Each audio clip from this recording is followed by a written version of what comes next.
والصلاة والسلام على من لا نبي بعده أما بعد فأعوذ بالله من الشيطان الرجيم بسم الله الرحمن الرحيم إنما يخشى الله من عباده العلماء صدق اللہ العظیم۔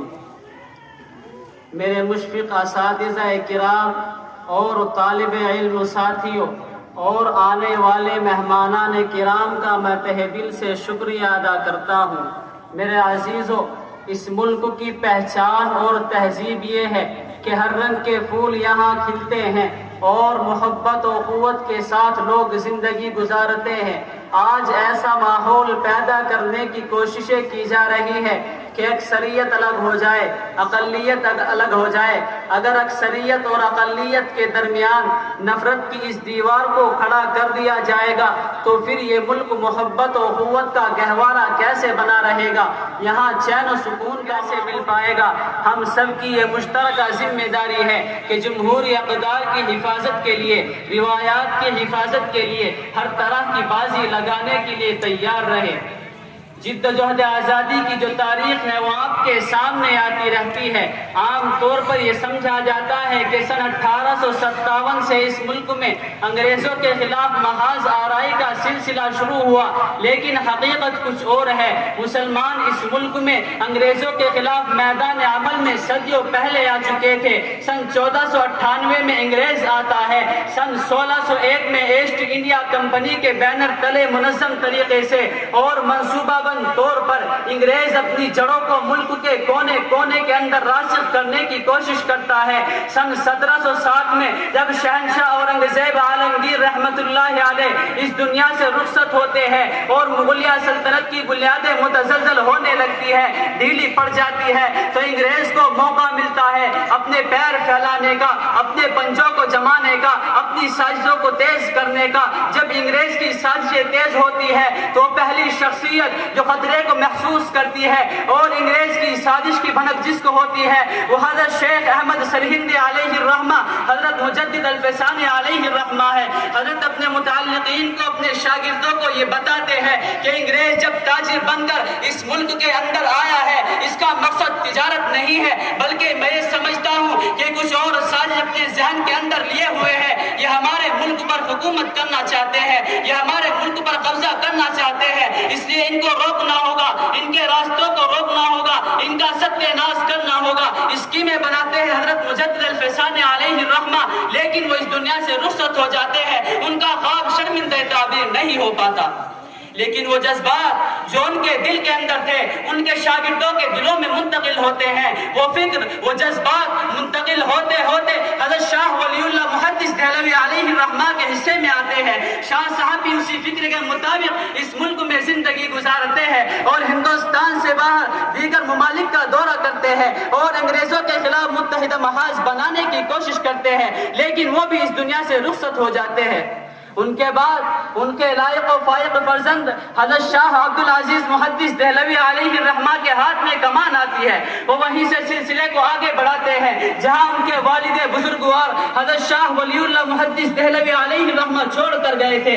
لوگوں کے اندر بیداری لاتے ہیں اور انگریزوں کے خلاف نفرت کے جذبات کو ان کے دلوں کے اندر پیدا کرتے ہیں کہ یہ ہمارے خیر خواہ نہیں بلکہ یہ ہمارے ملک پر حکومت کرنے کے ارادے سے یہاں آئے ہیں۔ یہاں تک کہ سن 1803 میں یہ اعلان کر دیا جاتا ہے کہ خلق خدا کی، ملک بادشاہ سلامت کا اور حکم کمپنی بہادر کا ہوگا۔ اس اعلان کے بعد شاہ عبدالعزیز محدث دہلوی علیہ الرحمہ وہ تاریخی فتویٰ صادر کرتے ہیں کہ جس فتوے کے منظر عام پر آنے کے بعد پورے ملک کے اندر انقلاب کی ایسی لہر دوڑ جاتی ہے کہ پھر انگریز اس لہر کو بھنگ کرنے میں کامیاب نہیں ہو پاتا، یہاں تک کہ اس کو بوریا بستر باندھ کر ملک چھوڑنے پر مجبور ہونا پڑتا ہے۔ سن 1803 میں شاہ عبدالعزیز محدث دہلوی علیہ الرحمہ فتویٰ دیتے ہیں کہ اب اس ملک میں رہنے والے مسلمانوں کے لیے خاص طور پر اور ملک کے تمام طبقات کے لیے، چاہے وہ کسی بھی مذہب سے تعلق رکھنے والا ہو، یہ فرض ہو چکا ہے کہ دشمن وطن کے خلاف میدان عمل میں آنا ہوگا۔ اگر اپنے تشخص کی حفاظت چاہتے ہیں، اپنی روایات کی حفاظت چاہتے ہیں، اپنی جمہوریت کی حفاظت چاہتے ہیں، اپنی نسلوں کی حفاظت چاہتے ہیں تو دشمن وطن کے خلاف میدان عمل میں آنا ہوگا۔ یہ وہ زمانہ ہے کہ جب انگریزوں کے خلاف لوگ کانا پھوسی کرتے ہوئے ڈرتے تھے کہ دیواروں کے بھی کان ہوتے ہیں، کہیں جاسوسی نہ ہو جائے اور لینے کے دینے پڑ جائے۔ ایسے نازک ماحول میں جس شخصیت نے ببانگ دہل انگریزوں کے خلاف میدان جہاد میں آنے کا فتویٰ دیا، وہ ہم سب کے سر کے تاج شاہ عبدالعزیز محدث دہلوی علیہ رحمہ ہے۔ اور اس سے پہلے سن 1799 میں شہر میسور سلطان ٹیپو شہید پوری جرات مندی اور بہادری کے ساتھ انگریزوں کا مقابلہ کرتے ہوئے اپنوں کی غداری کی وجہ سے جام شہادت نوش کر چکے تھے، اور بنگال میں نواب سراج الدولہ سن 1757 میں انگریزوں کا مقابلہ کرتے ہوئے جام شہادت نوش کر چکے تھے۔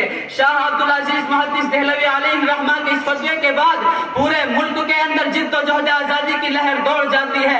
شاہ صاحب کے شاگرد ان کے اس فتوے کو لے کر ملک کے کونے کونے کے اندر جاتے ہیں۔ حضرت سید احمد شہیر، شاہ اسماعیل شہیر علیہ رحمہ اپنے رفقا کے ساتھ پورے ملک کا دورہ کرتے ہیں۔ محبان وطن کا یہ قافلہ سن 1818 سے رواں ہوتا ہے اور 1831 تک برابر یہ میدان میں سرگرم عمل رہتے ہیں، یہاں تک کہ 1831 میں ان کو بھی بالا کوٹ کی پہاڑیوں میں جام شہادت نوش کرنا پڑ جاتا ہے۔ پھر سلسلہ آگے بڑھتا ہے۔ سن 1831 میں مشترکہ جد و جہد کا یہ عمل کیا کیا جاتا ہے کہ اب انگریزوں کے خلاف مشترکہ طریقے سے محنتیں کی جائے گی، کوششیں کی جائے گی، اور اس سلسلے میں شہر میرٹھ میں 85 فوجی سب سے پہلے انگریزوں کے خلاف عالم بغاوت بلند کرتے ہیں۔ اور آپ تاریخ کنگھالیے اور پڑھیے تو اس نتیجے پر پہنچیں گے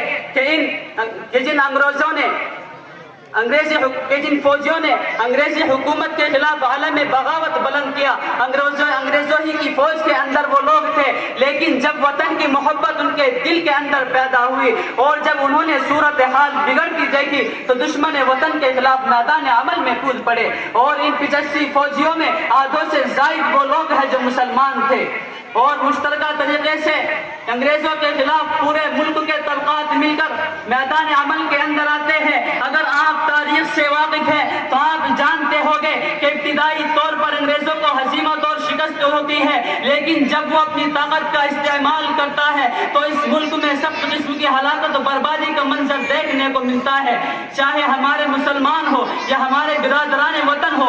پھر تو جو انگریز کے سامنے آتا ہے، انگریز اس پر تشدد کرتا ہے، ظلم کرتا ہے۔ تاریخ کے اندر آتا ہے کہ دہلی سے لے کر پنجاب تک اور پنجاب سے لے کر شاملی تک اور میرٹھ تک کوئی درخت ایسا نہیں تھا کہ جس پر علماء یا ہمارے برادران وطن کی ناش نہ ٹانگی گئی ہو، کسی کو سولی پر نہ چڑھایا گیا ہو۔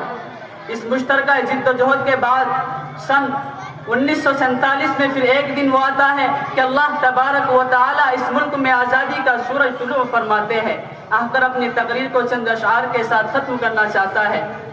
کہیں بھی ظلم کی تلوار سے ہرگز نہیں ڈرتے، کہیں بھی ظلم کی تلوار سے ہرگز نہیں ڈرتے، کسی طاغوت کی چوکٹ پہ اپنے سر نہیں جھکتے۔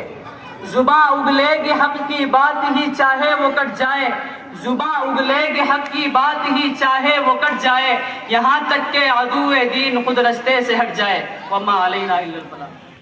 تبارك الذي نزل الفرقان على عبده ليكون للعالمين نذيرا۔